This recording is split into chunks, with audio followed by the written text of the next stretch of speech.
예, 그 다음에 이제 오늘 이제 서술형 세 번째 문제로 이제 넘어오도록 할 건데, 오늘은 이제 설계 홍수량 산정 방법에 대해서 설명을 드려보고자 합니다.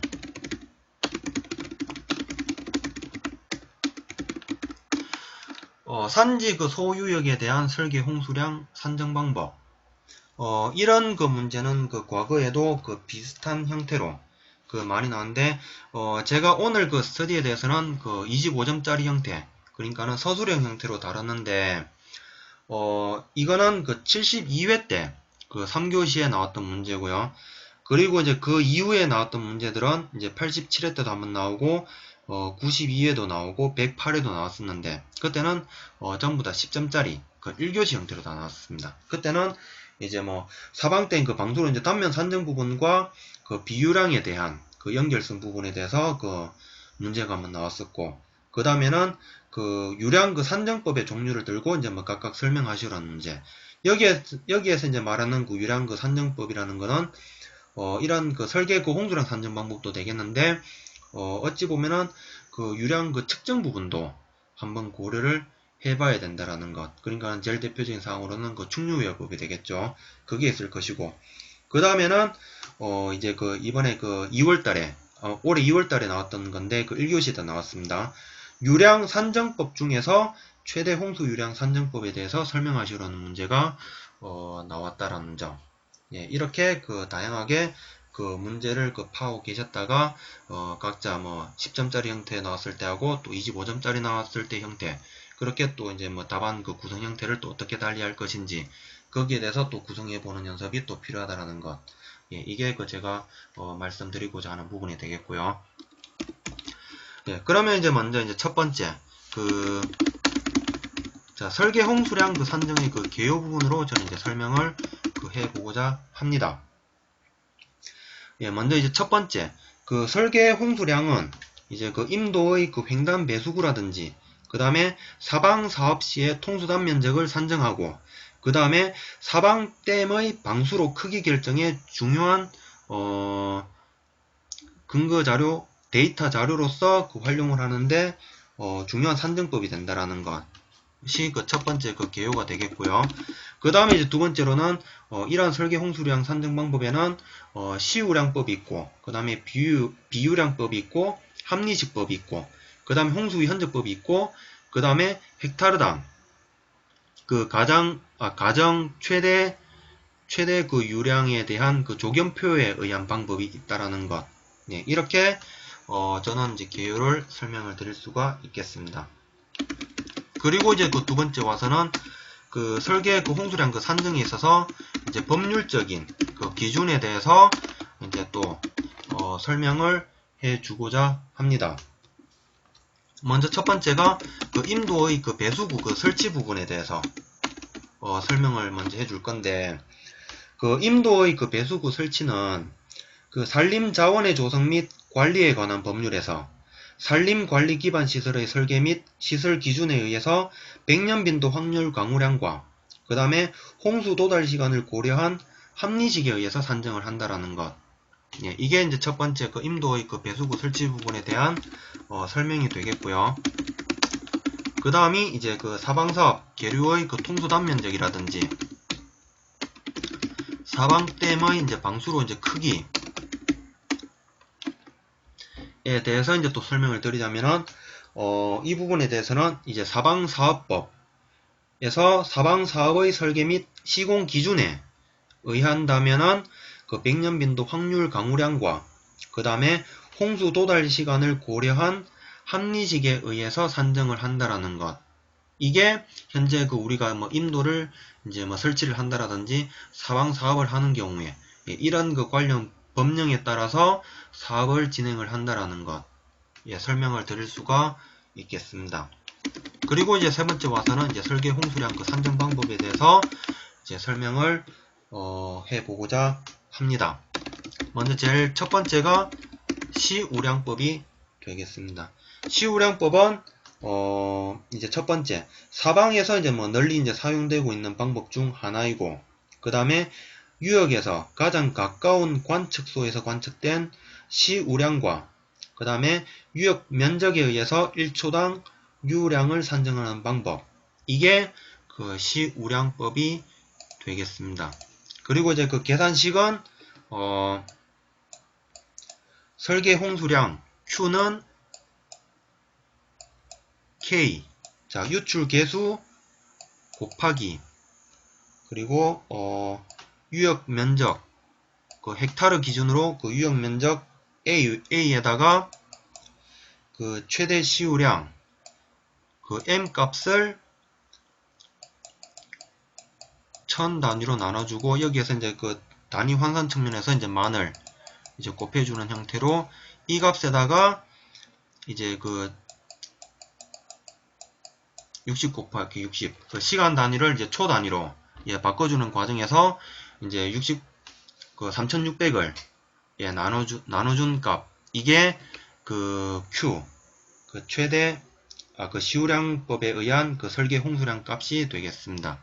이걸 이제 간략하게 이제 그 표현하자면은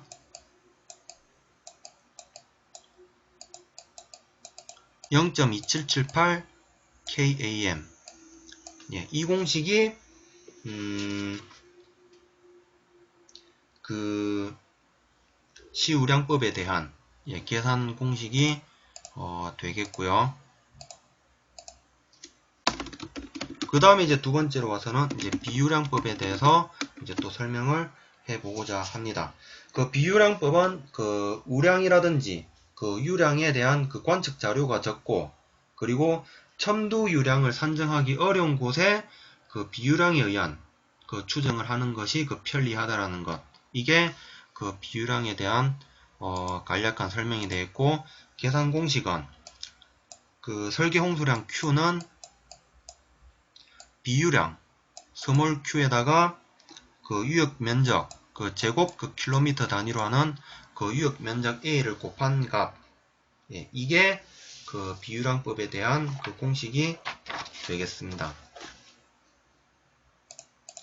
그리고 이제 그 세 번째 이제 파트로 와서는 이제 그 합리식에 대해서 이제 설명을 드릴 수가 있는데, 이 합리식에 대해서 좀 이제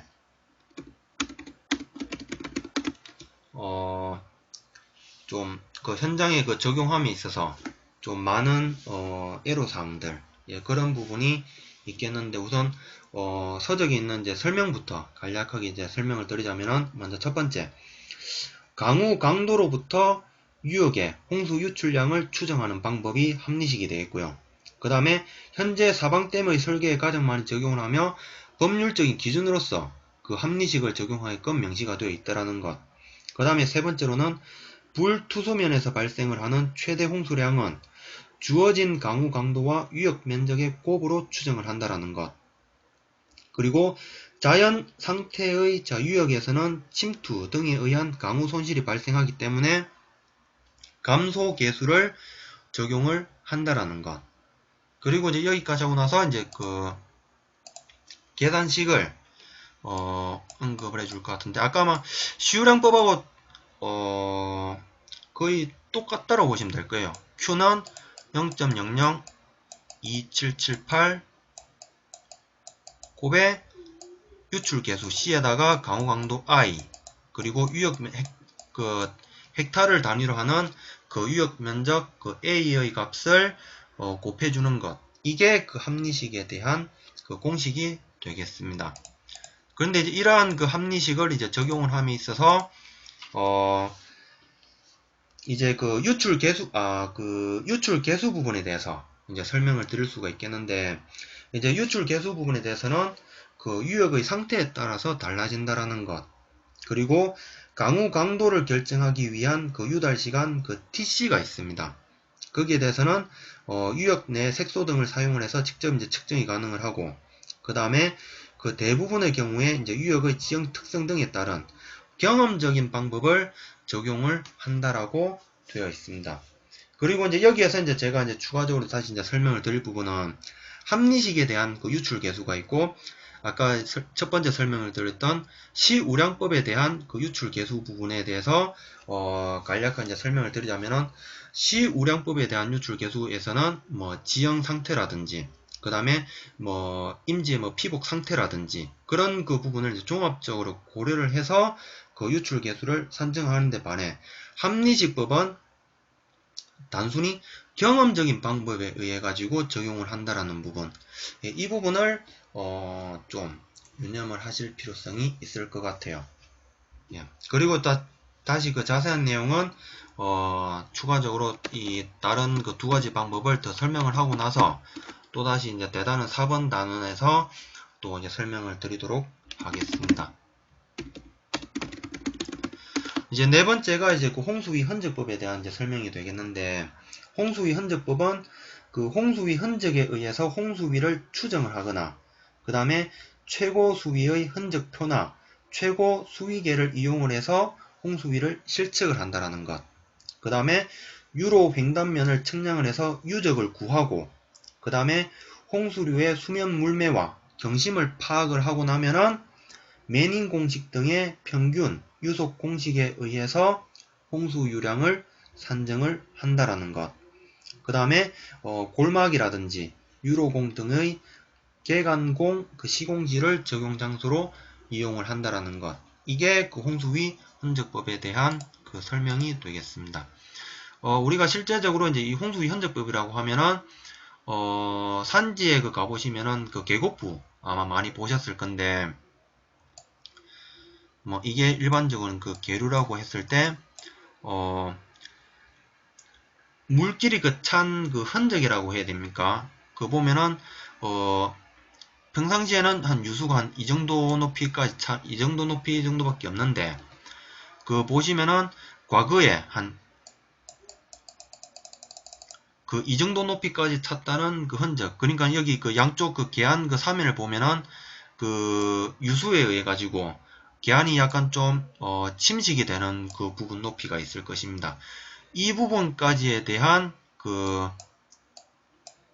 유로 그 횡단면 부분과 그 경심 부분, 그 다음에 그 수면 물매 부분 고려를 해서 이제 평균 유속을 산정을 하고, 이제 거기에 대해서 그 이제 유량을 이제 산정을 해서 그 유량을 이제 최대 홍수량을 이제 산정을 한다라는 것. 예, 그렇게 개념을 알고 계시면 될 것 같아요.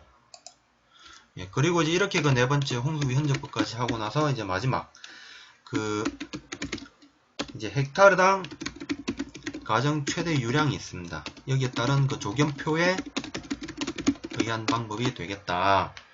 먼저 첫 번째, 그 현장 여건에 가장 적합한 최대 시우량과 유출 계수를 결정하고 나서 그 다음에 이제 1헥타르당 가정 최대 유량을 집수구역에 대한 면적 그 헥타르 단위의 집수구역 면적과 곱을 해서 집수구역에 대한 가정 최대 유량을 얻는다라는 것. 예, 이게 그 헥타르당 가정 최대 유량 조견표에 의한 방법에 대한 설명이 되겠고요. 그런데 이제 면적, 그 대면적의 그 집수구역 내에서 이제 유출 계수가 서로 이제 부분적으로 이제 다를 경우에는 또 이제 어떻게 해주느냐. 이럴 때는, 그 점유 면적에 대한 일단 비율을 그 구하고, 거기에 대해서 각각의 그 유출 계수를 이제 곱을 해주고, 거기에 이제 집계한 값을 이제 100으로 나누어서 그 대면적 전체에 대한 그 유출 계수로 사용하면 된다라는 것. 예, 이게 그 헥타르당 그 가정 최대 유량 조견표에 의한 방법에 대한 그 설명이 되겠습니다. 그리고 이제 네 번째로 와서는 이제 이러한 아까 그 총 5가지 방법 중에서도 합리식 부분.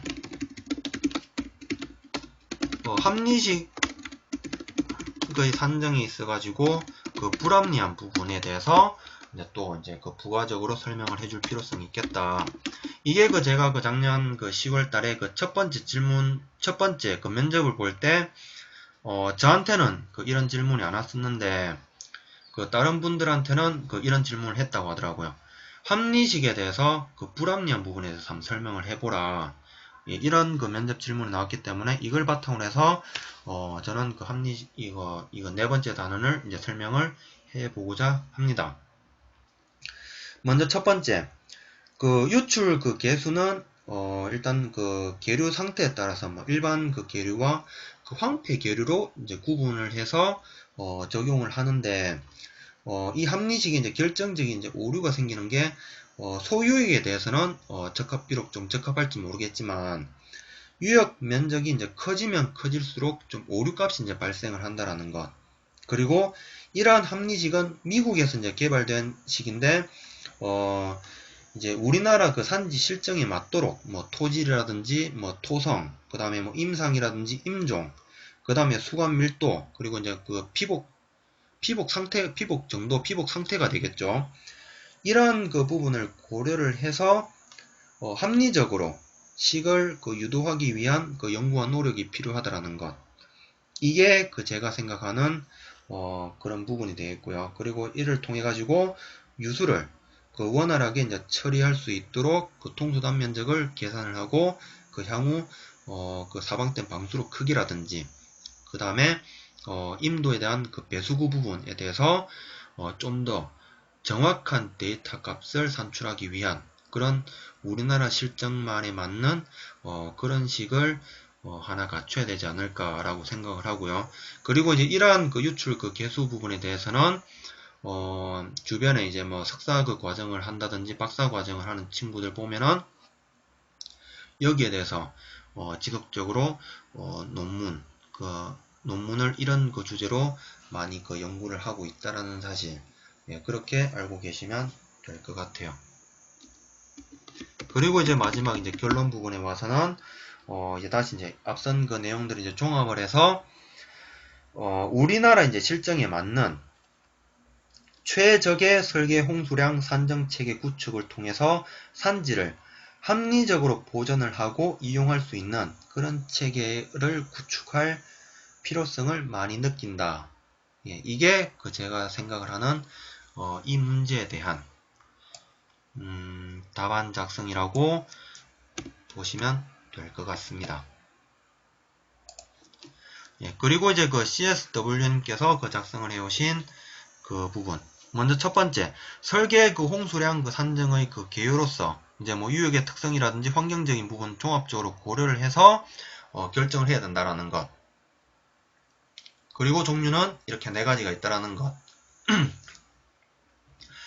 그 다음에 이제 그 산지 소유익에 대한 설계 홍수량 산정 방법. 내려오셔서 시우량법에 대한 설명, 비유량법에 대한 설명, 그 다음에 합리식, 그 다음에 홍수위 흔적법에 대한 설명 해주셨고요. 그 다음에 이제 그 합리식에 대한 이제 자세한 설명은 다시 이제 단원을 바꿔서 일반적인 설계 홍수량 산정을 위한 그 합리식에 대해서 일단 첫 번째, 배수 유역 내에서 발생한 그 호우 강도와 유량의 관계를 나타내는 경험 공식으로서 가장 일반적으로 사용을 한다라는 것. 그 다음 두 번째로는 주로 소유역의 유량을 결정하는데 이용을 한다라는 것. 그러니까는 면적으로 따지면 120헥타르까지. 그리고 특히 지역 그 계류에 대한 유출량 데이터가 없는 경우에 유용하다라는 것. 그 다음에 합리식에 대한 공식은 Q는 0.002778 그 유출 계수, 강우 강도, 유역 면적.